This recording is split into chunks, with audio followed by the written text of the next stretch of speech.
Gimana kabarnya hari ini? Alhamdulillah. Alhamdulillah baik ya. Nah kegiatan sebelumnya gitu ya kemarin-kemarin apa aja? Udah cepet pulang nggak beres gitu. Oh beres-beres gitu. Dan saya juga dengar gitu ya bahwa di minggu-minggu kemarin itu kamu melaksanakan ujian gitu ya. Nah gimana ujiannya? Alhamdulillah walaupun ada sedikit kendala karena kurang sehat ya. Kurang sehat jadi kamu ujiannya double gitu atau Ya, gak full gitu. Tapi nilainya gimana aman? Aman alhamdulillah. Nah sebelumnya saya ucapkan terima kasih ya karena kamu sudah berkenan hadir dalam sesi konseling yang ketiga. Nah di pertemuan yang pertama gitu ya kamu sudah menjelaskan gitu permasalahan kamu apa, bahwa di pertemuan pertama itu di sesi konseling yang pertama itu kamu menjelaskan permasalahan yang sedang kamu alami itu kamu merasa tidak percaya diri dengan kemampuan yang ada di dalam diri kamu dan kamu juga takut dengan dunia perkuliahan gitu ya. Nah dan di sesi pertama juga kamu sudah melaksanakan tugas-tugas yang sudah kita diskusikan dalam sesi konseling. Ternyata alhamdulillah gitu setelah kamu melaksanakan tugas-tugas tersebut ada beberapa hal atau ada beberapa perubahan yang positif yang terjadi pada diri kamu gitu ya. Nah dan di dalam konseling yang sesi kedua juga kamu kemarin sudah mengerjakan tugas-tugas yang sudah kita bicarakan dalam sesi konseling yang kedua, dan kamu juga alhamdulillah gitu, ada perubahan-perubahan positif yang terjadi dalam diri kamu gitu. Meskipun sedikit tapi naik gitu ya, nggak turun gitu. Nah sekarang kita akan melaksanakan sesi konseling yang ketiga gitu ya. Sebelumnya duduknya apakah udah nyaman?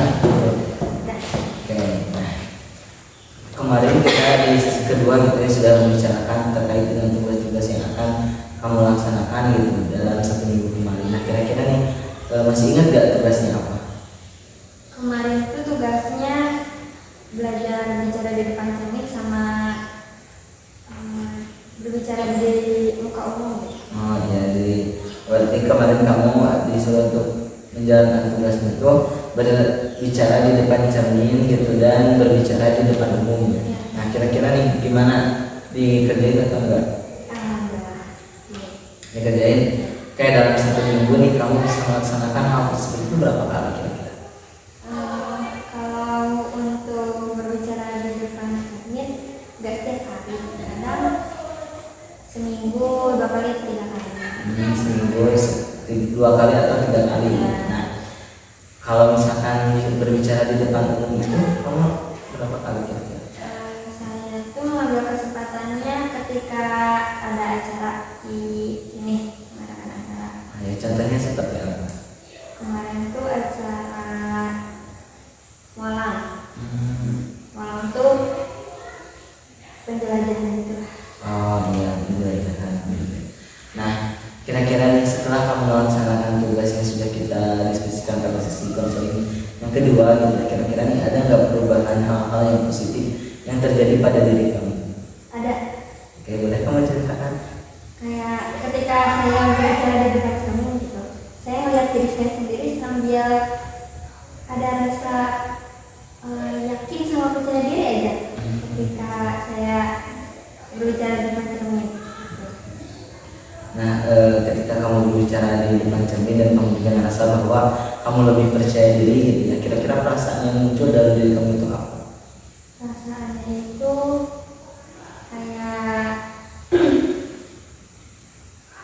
pede aja gitu, yakin, terus gak tahu gitu, soalnya karena kita face to face gitu melihat aja kita sendiri kayak oh gini berarti aku ngomong sama orang juga kayak gini ya. Nanti kamu setelah melaksanakan pembicaraan kamu di depan cermin itu kamu melihat diri kamu sendiri gitu. Ternyata kalau misalkan kamu ngomong di depan umum juga kamu seperti itu gitu, dan kamu juga lebih percaya diri gitu. Ternyata kamu itu mampu gitu. Nah, jika diskalakan gitu ya, kira-kira sekarang itu kamu berada di skala berapa? 9. Oke.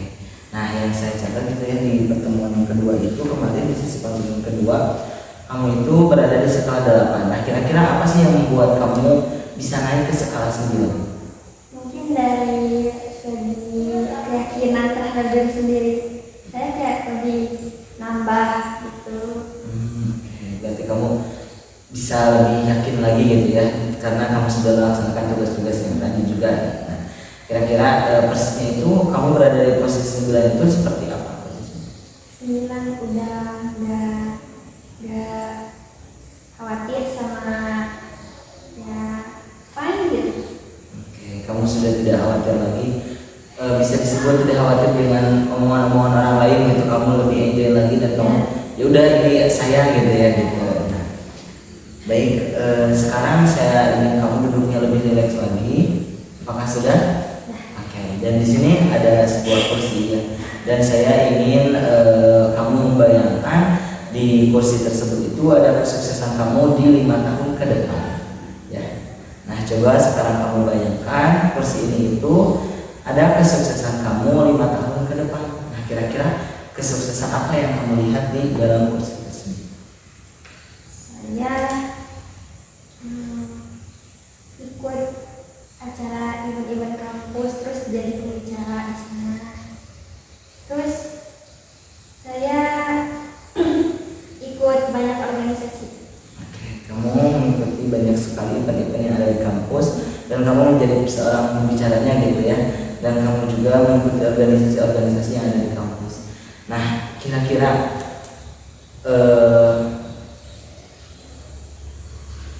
apa yang berbeda gitu pada diri kamu ketika kamu melihat seperti yang kamu katakan tadi? Perbedaannya dari segi sikap dan kontrol emosinya. Oke, sikap dan kontrol emosinya. Kontrol emosi seperti apa? Ya, saya lebih paham gitu apa yang harus saya lakuin sama nggak boleh saya lakuin. Kamu bisa membedakan gitu ya antara apa saja sih yang boleh kamu lakuin dan apa saja yang tidak boleh kamu lakuin gitu. Nah, kira-kira judul yang cocok untuk kesuksesan kamu di masa depan itu yang ada di kursi itu kira-kira apa? Tema atau judul yang cocok?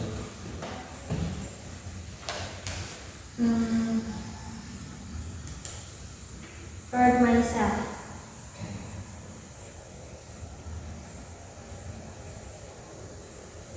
Proud myself. Oke, nah kira-kira judul itu akan kamu simpan di bagian mana? Di atas, bawah, kiri atau kanan? Ya, kanan. Oke, di kanan. Oke, sekarang saya ingin kamu berjalan ke kursi tersebut dan kamu duduk di kursi kesuksesan 5 tahun ke depan yang telah kamu katakan tadi. Silahkan boleh.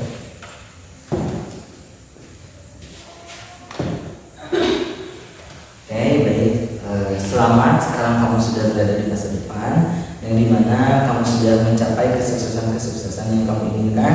Seperti yang kamu katakan tadi gitu ya, kamu sudah berada di sebuah kampus dan kamu juga mengikuti event-event kampus dan kamu menjadi pembicaranya gitu,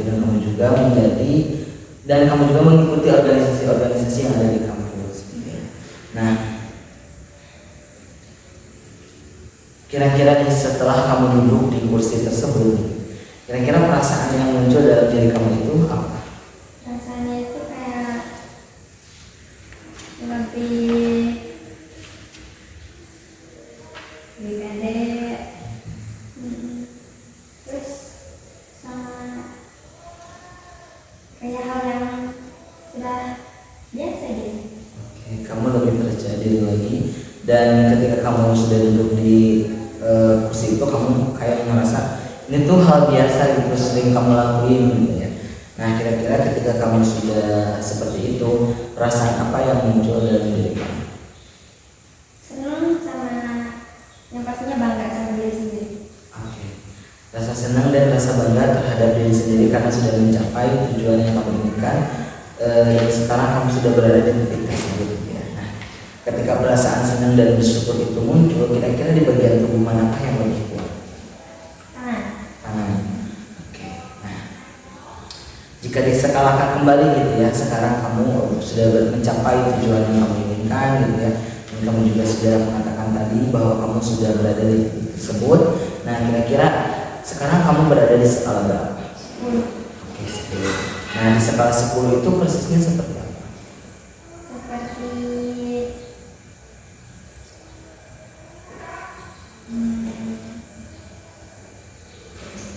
yakin, lagi, lebih nggak ada khawatir, nggak ada takut gitu. Oke.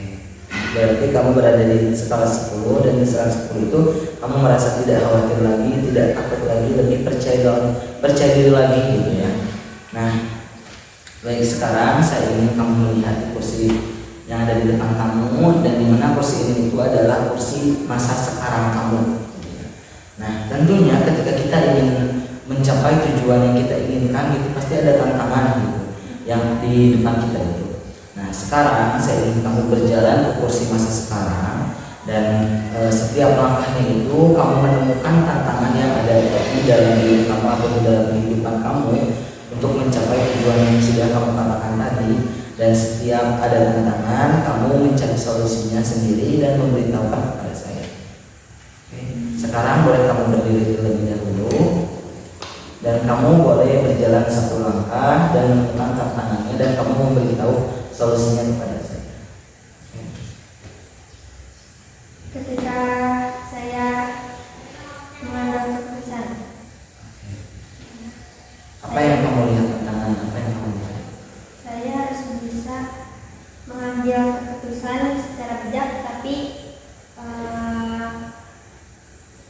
mendengar pendapat semua orang. Oke, nah kira-kira strategi atau solusi dalam permasalahan atau tantangan yang kamu katakan tadi, kira-kira yang cocok kamu harus melakukan apa nih? Langkah pertama yang saya lakukan itu saya mendiskusikan kepada anggota saya. Oke. Selain daripada mendiskusikan kepada anggota kamu, apalagi yang akan kamu lakukan? Terus menanyakan setiap pendapat mereka. Oke, setelah kamu menanyakan pendapat dari mereka, terus misalkan ada salah satu orang yang berbeda pendapatnya, kira-kira kamu akan bersikap seperti apa? Saya akan bersikap bijak, tetapi saya tetap melihat pendapat terdapat. Oke, kamu akan melihat pendapat paling banyak gitu ya, tapi kamu juga tidak akan mematahkan semangat orang tersebut, tapi kamu akan mendengarkan dengan bijak, tetapi kamu akan mendengarkan yang lebih banyak gitu ya. Nah, sekarang saya ingin kamu berjalan kembali satu langkah lagi, dan kamu menemukan tantangan-tantangan selanjutnya yang ada di dalam kehidupan kamu untuk mencapai kesuksesan yang sudah kamu katakan tadi.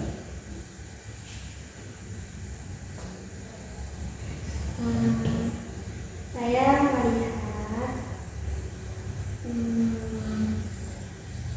rekan-rekan saya yang berbeda pendapat dengan saya. Oke, kamu melihat rekan-rekan kamu yang berbeda pendapat dengan kamu. Nah, kira-kira solusi atau strategi yang cocok untuk menghadapi tantangan tersebut itu seperti apa? Yang pertama, saya tidak memfokuskan orang-orang yang bertolak belakang dengan saya. Oke, selain itu ada lagi? Terus saya lebih memprioritaskan orang-orang yang percaya dengan saya. Oke, kamu akan memprioritaskan orang-orang yang berpendapat dengan kamu. Apakah ada lagi tantangan yang kamu lihat selain daripada itu? Dah, oke. Sekarang boleh kamu duduk kembali di kursi masa sekarang. Oke. Nah, tadi kamu sudah menjelaskan gitu ya, ada beberapa tantangan yang terjadi pada kehidupan kamu gitu ya, dan kamu juga sudah menemukan solusi-solusinya atau strategi untuk menghadapi tantangan-tantangan tersebut gitu. Nah, kira-kira sekarang jika diskalakan kembali gitu ya, posisi kamu kira-kira sekarang ada di skala berapa? 10. 10 itu persisnya seperti apa? 10 itu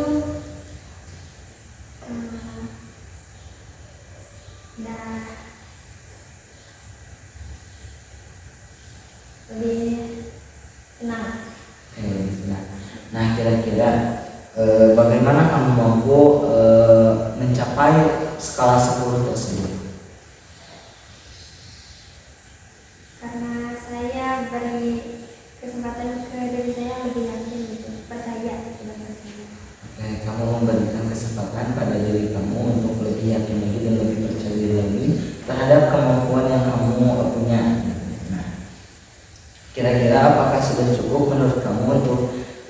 konseling yang ketiga ini apakah ada ingin ada tambahan kembali gitu?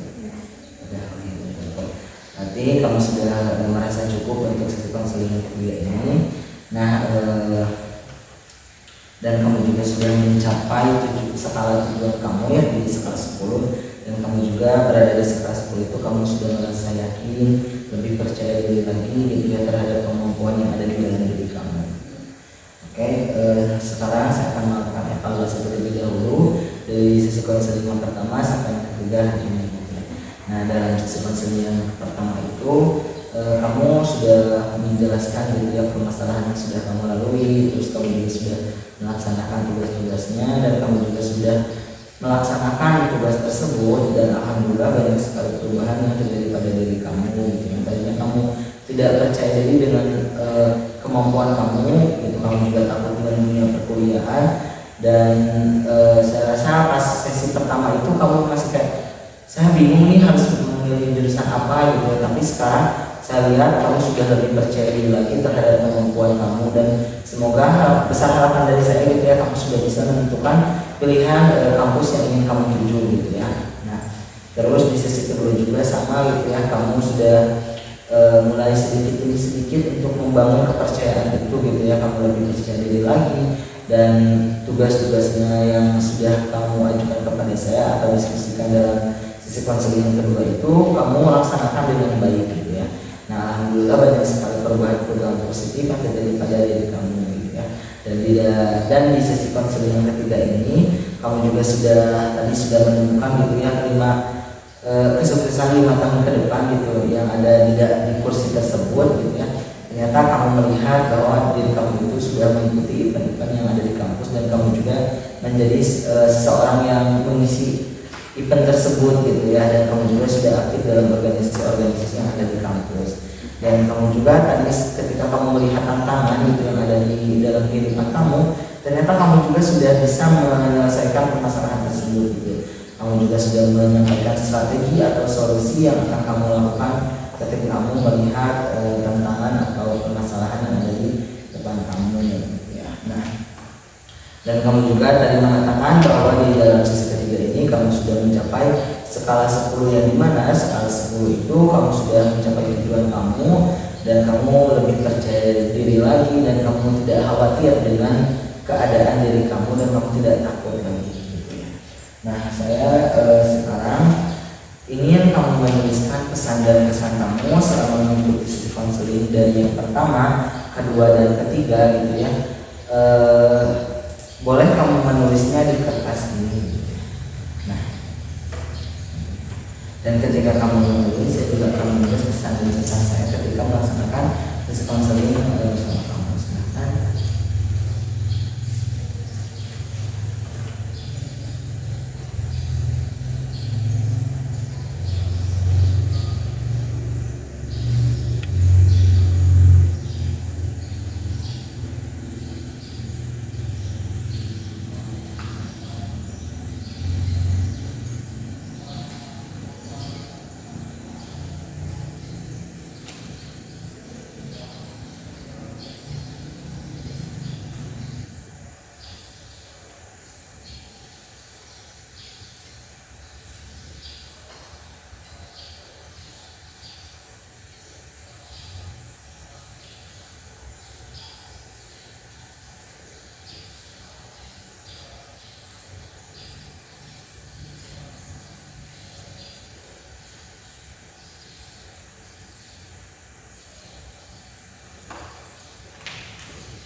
Oke, sekarang saya ingin mengetahui apa yang sudah kamu tulis gitu ya.